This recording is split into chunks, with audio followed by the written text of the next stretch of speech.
होंगी इस दुनिया में एक से बढ़कर एक हसीनाएं, लेकिन जिस हसीना की मैं बात कर रहा हूं वो लाखों में एक थी। उसके जैसा कोई नहीं हुआ। एक ऐसी हसीना जिसे दुनिया से गए अरसा हो गया, लेकिन आज भी वह लोगों के दिलों पर बिजली गिराती है। वो 20वीं सदी की सबसे प्रसिद्ध महिलाओं में से एक थी, जो अपनी सुंदरता और सफलता के अलावा अपने बिंदासपन के लिए भी जानी जाती थी। उसके कई चर्चित कैमरा पोज आज भी दीवारों पर सजे दिखते हैं। मर्लिन मोनरो हॉलीवुड की सबसे सदाबहार और खूबसूरत अभिनेत्री। इसकी खूबसूरती, इसका ग्लैमर, इश्क के किस्से और फिर अचानक हुई मौत, सारी बातें एक रहस्य बन गई। दोस्तों, वीडियो को आखिर तक जरूर देखना। इस वीडियो में आप इस अभिनेत्री के 21 ऐसे राज जानोगे जो आपने आज तक नहीं सुने होंगे। नंबर 1। महान वैज्ञानिक स्टीफन हॉकिंग ने एक बार कहा था कि अगर मुझे फिर से इतिहास में जाने का मौका मिले तो मैं मर्लिन मोनरो से मिलना चाहूंगा। दोस्तों, इसकी जिंदगी के जितने राज सामने आए उससे कहीं ज्यादा पर्दे के पीछे छुपे रहे। वो बेफिक्र दिखकर भी लुभावनी लगती थी। हालांकि वो असल में कितनी बेफिक्र थी, इस पर आज भी उसकी फिल्मों से ज्यादा बहस होती है। मर्लिन मोनरो की चकाचौंध भरी जिंदगी का काला धब्बा उसकी रहस्यमयी मौत है। किसी चीज की ज्यादती और लत से इंसान का क्या हाल होता है, मोनरो की जिंदगी और मौत इसकी मिसाल है। नंबर 2। इस मशहूर शख्सियत का नाम अमेरिकी राष्ट्रपति जॉन कैनेडी से लेकर गायक फ्रैंक सिनात्रा और बेसबॉल खिलाड़ी जो डिमेगियो तक से जुड़ा। मोनरो ने कई शादियां भी की जो कि नाकाम रही। कई शादियां करने के बावजूद उसके कोई संतान नहीं थी। नंबर 3। 1 जून 1926 को मर्लिन का जन्म लॉस एंजेलिस में हुआ था। उसका असली नाम था नॉर्मा बेकर। उसके जन्म के समय नॉर्मा के माता पिता शादीशुदा नहीं थे। उसके जन्म लेने के साथ ही उसके माँ बाप का तलाक हो गया था। माँ की दिमागी हालत खराब थी और आर्थिक रूप से उसे पाल सकने में सक्षम नहीं थी, तो उसने किसी और को उसे गोद दे दिया। हालांकि बाद में वह बार बार उसे ले जाने के लिए आती रही। इसी तरह अपनी पूरी जिंदगी में वह 11 माँ बाप के साथ रही। कईयों ने उसका शारीरिक शोषण भी किया। जवानी ने गले मर दिया, लेकिन प्यार की सुरक्षा नहीं। एक खूबसूरत लड़की होने की शायद यह सजा थी, या मोनरो की किस्मत ही ऐसी थी। बचपन में मर्लिन को कई अनाथ आश्रमों में रहना पड़ा था। दर्दनाक बचपन ने उसे बेहद शर्मिला और अंतर्मुखी बना दिया था। नंबर 4। जब सन 1942 में वो 16 साल की हुई थी, तभी मर्लिन ने अपने पड़ोसी जेम्स डोगर्टी से शादी कर ली और एक गृहिणी बन गई। लेकिन वो अपनी जिंदगी से संतुष्ट कहाँ थी। मोनरो के पति एक कमर्शियल याट ड्राइवर थे। पति के काम के सिलसिले में दूर चले जाने पर मोनरो ने कैलिफोर्निया में ही एक फैक्ट्री में नौकरी कर ली। फिर वहां पर एक फैशन फोटोग्राफर के कहने पर मॉडलिंग शुरू कर दी। नंबर 5। मॉडलिंग के लिए पहली बार जब वह चुनी गई तो शायद उसे यकीन भी नहीं हुआ होगा। उसके पास पहनने को अच्छे कपड़े तक नहीं थे। ऑडिशन रूम में कई सज संवर कर आई हुई खूबसूरत लड़कियां थी और उसने एक पुरानी सी ड्रेस पहन रखी थी। साधारण से बाल थे, पर जब ऑडिशन रूम में गई तो उसने पहली नजर में ही बैठने के अपने बोल्ड अंदाज से इंटरव्यूअर को प्रभावित कर दिया और बिना किसी तैयारी के बाकी मॉडल्स को पीछे छोड़कर सेलेक्ट ही नहीं हुई, बल्कि टॉप पर रही। नंबर 6। मर्लिन मोनरो मॉडल के रूप में अपना करियर शुरू करने में बहुत जल्दी सफल हो गई थी। वो कई पत्रिकाओं के कवर पर भी दिखाई देने लगी। 1946 मर्लिन के लिए महत्वपूर्ण वर्ष साबित हुआ। इस साल उसने अपने पति को तलाक दे दिया और अपना नाम नॉर्मा बेकर से मर्लिन मोनरो कर लिया, और आज उसे दुनिया मर्लिन मोनरो के नाम से ही जानती है। नंबर 7। वर्ष 1955 में अपनी एक फोटो के कारण मर्लिन अचानक ही चर्चाओं में आ गई। दरअसल मोनरो ने गोल्डन ड्रीम्स कैलेंडर में अपना एक न्यूड फोटोशूट करवाया था। उसकी नग्न तस्वीरों वाला यह कैलेंडर जब बाजार में आया तो एक ओर तो इसके कारण हर ओर उसकी खूब चर्चा होने लगी, तो दूसरी ओर कई लोगों की काफी आलोचना भी झेलनी पड़ी। जिस न्यूड फोटोशूट के लिए मोनरो की इमेज उस वक्त खराब हुई थी, उसके लिए उसे महज $50 ही मिले थे। नंबर 8। 1954 में उसने एक बेसबॉल स्टार खिलाड़ी जा डिमेगियो से शादी कर ली। मर्लिन अब हॉलीवुड के सबसे बड़े सितारों में से एक थी। उसने सितंबर 1954 में द 7 ईयर इस फिल्म में अभिनय किया। इस फिल्म ने उसे रातों रात बुलंदियों पर पहुंचा दिया। इस फिल्म ने मीडिया का ध्यान आकर्षित किया था।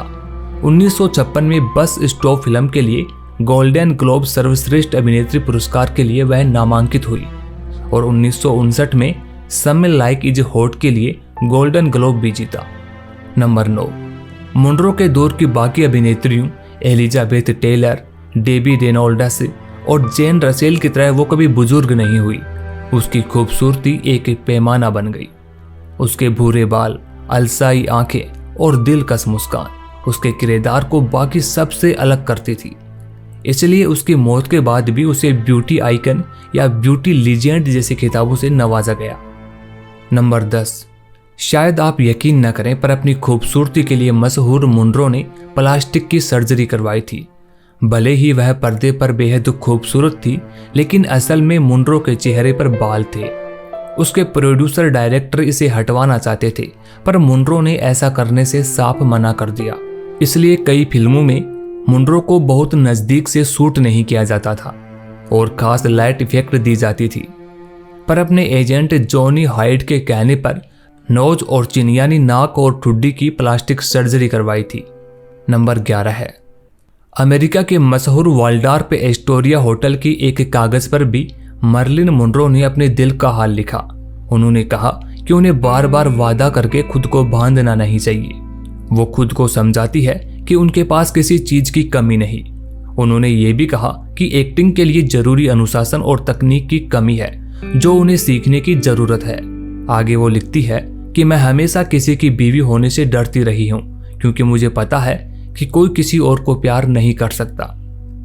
इन नोट्स में उनकी हंसती हुई जिंदगी के पीछे का दर्द लिखा हुआ था। वो बहुत अलग थी।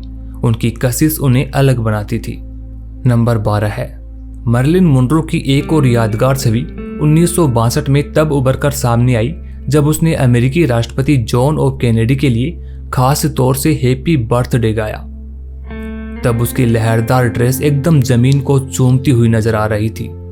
उस समय अमेरिका के राष्ट्रपति रहे जॉन एफ कैनेडी के साथ मुनरो के रिलेशनशिप की चर्चा काफी जोरों पर थी, लेकिन कभी इस बात की पुष्टि नहीं हो सकी कि दोनों का करीबी रिश्ता था या नहीं था।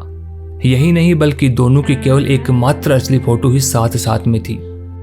नंबर 13 है, 5 अगस्त 1962 को इसने दुनिया को 36 साल की उम्र में अलविदा कह दिया।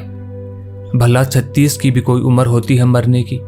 और मौत भी ऐसे कि पीछे ढेर सारे सवाल छोड़ गई जिसके जवाब लोग आज भी ढूंढते हैं। जिस दिन उसकी मौत हुई उसके 3 दिन बाद उसकी शादी होने वाली थी।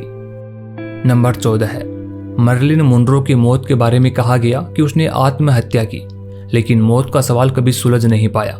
जब कुछ लोगों ने इसकी स्वतंत्र जांच करने की कोशिश की तो तमाम रिकॉर्ड्स और सबूत नष्ट या गायब हो चुके थे।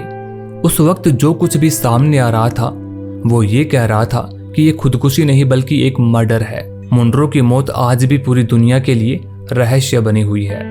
नंबर 15 है, कहा जाता है कि मर्लिन के मौत की खबर आधी रात तक कई अहम जगहों तक पहुंच चुकी थी। कहा जाता है कि रातों रात खुफिया विभाग के लोगों ने मर्लिन के घर पहुंचकर पहला काम तो ये किया था कि फॉक्स स्टूडियो और कैनेडी बंदूकों से संबंधित कई कागजात और तस्वीरें वहां से हटा ली थी।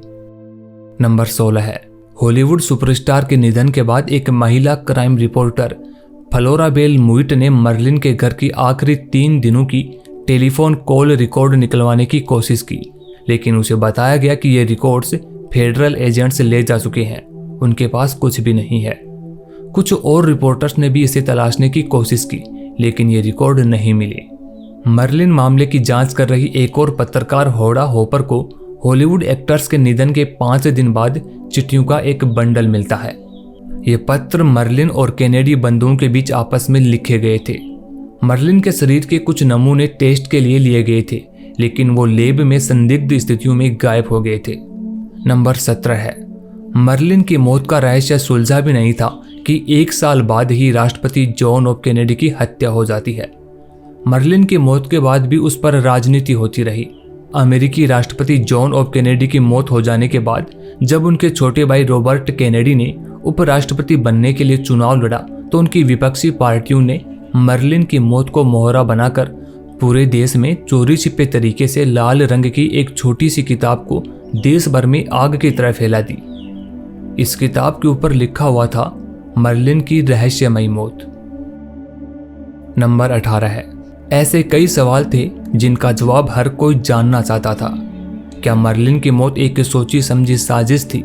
क्या मर्लिन अमेरिकन प्रेसिडेंट के कुछ ऐसे राज जान गई थी जो अमेरिका के लिए खतरनाक साबित हो सकते थे? ये भी कहा जाता है कि उनकी मौत के दिन प्रेसिडेंट के भाई बॉब और उनके बीच बहुत भयानक झगड़ा भी हुआ था।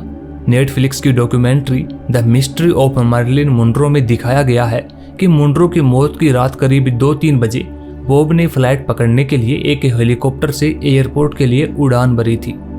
हालांकि सच क्या है ये आज भी रहस्य बना हुआ है। नंबर 19। कई लोग मर्लिन की मौत को अमेरिकी प्रेसिडेंट से जोड़कर देखने लगे। कहा जाने लगा कि मर्लिन की मौत के पीछे अमेरिका की सीक्रेट एजेंसी CIA का हाथ है। चूंकि Marilyn president John F Kennedy के बहुत करीब थी तो उनके तमाम राज से वाकिफ भी थी। ये भी कहा गया कि बाद में कैनेडी से मर्लिन के रिलेशनशिप खराब हो गए थे और वो उनके खिलाफ कोई प्रेस कॉन्फ्रेंस करने वाली थी। बाद में अमेरिका के एक खोजी रिपोर्टर एंथनी स्कादुरो ने कहा कि मर्लिन ने आत्महत्या नहीं की थी बल्कि उसकी मौत के पीछे उसके नजदीकी लोगों का ही हाथ है। सोवियत संघ की तास न्यूज एजेंसी ने मर्लिन की मौत पर एक नई रिपोर्ट जारी करते हुए कहा कि उसे CIA ने मारा था क्योंकि अमेरिकी राष्ट्रपति के लिए वो खतरनाक हो चुकी थी। वहीं एक पूर्व जासूस रह चुके माइक रोथमिलर ने दावा किया कि मर्लिन की मौत के पीछे बॉब कैनेडी का हाथ था और इस काम में उसकी मदद CIA ने की थी। दोस्तों, कहने को बातें तो काफी सारी है लेकिन इनमें से सबूत किसी का भी नहीं है। नंबर 20। वैसे ये बात सही है कि मर्लिन की मौत के बाद कैनेडी परिवार का पतन शुरू हो गया था। ज्यादातर इस परिवार के सदस्य रहस्यमय तरीके से खत्म हुए थे। रही बात मर्लिन की मौत की तो वो आज भी रहस्य बनी हुई है। ज्यादातर लोग आज भी मानते हैं कि मर्लिन की मौत खुदकुशी तो नहीं थी। नंबर 21। मर्लिन की मौत के 20 सालों बाद फिर उसकी मौत की फाइल खोली गई। जांच हुई लेकिन ज्यादातर सबूत और रिकॉर्ड नष्ट हो चुके थे। हालांकि ये महसूस जरूर हुआ था कि इसमें कोई गहरी साजिश रची गई थी। दोस्तों, इस रहस्यमयी अभिनेत्री के बारे में आपके क्या विचार हैं? ये नीचे कमेंट बॉक्स में जरूर बताएं। और हाँ, अगर आपको वीडियो पसंद आई तो इसे एक लाइक जरूर करें। साथ ही साथ और लोगों तक पहुंचाने के लिए इसको शेयर जरूर करें।